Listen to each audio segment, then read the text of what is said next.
কেমন আছেন সবাই? আমি পিয়ালি আবারও একটি নতুন মিনি ব্লগে সবাইকে স্বাগত। আজকে যাব কোথায় দেখতেই পাবে, ভিডিওটাকেও স্কিপ করবে না। আজকে অনেক দিন পর যাচ্ছি, রাস্তা দেখেই নিশ্চয়ই যে চিনতে পারছো, বাপের বাড়ি, মানে হচ্ছে আমার বাবার বাড়িতে। আর এখান দিয়েই আমার বাবার বাড়ি হচ্ছে হাওড়া রামরাজাতলার বেতরে।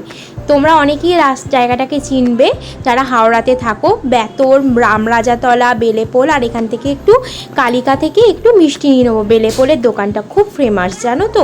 আর দেখো বাড়ি এসে গেছি, আর মা জানো তো এখানে কি বানিয়ে রেখেছে, আমি খেতে ভালোবাসি বলে খেজুর গুড়ের পায়েস।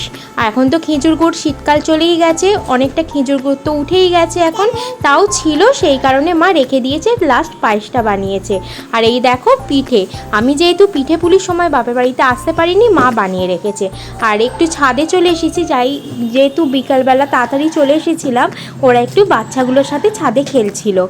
তারপর একটু সন্ধে হতেই ছেলেকে নিয়ে বাবা মায়ের সাথে বেরিয়ে পড়লাম মার্কেটিং করতে। কারণ কেন বলো তো, সামনেই যেহেতু পয়লা বৈশাখ, সেই জন্য ছেলের জন্য তো জামা কিনতেই হয়। আমরা এখান থেকে কিছু কেনাকাটা করেই তারপর চলে গেছিলাম রামতলায়।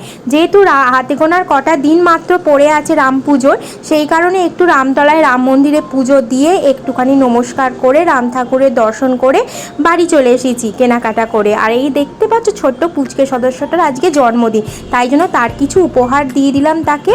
আর আমার ছেলের জন্য, আমার ভাইপোর জন্য যেগুলো কেনা, এই জামাটা কেনা হয়েছে ভাইপোর জন্য।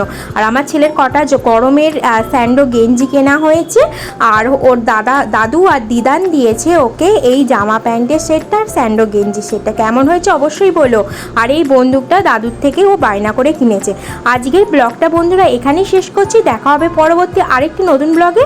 ততক্ষণে সবাই ভালো থাকবে, সুস্থ থাকবে, সাবধানে থাকবে। শুভরাত্রি।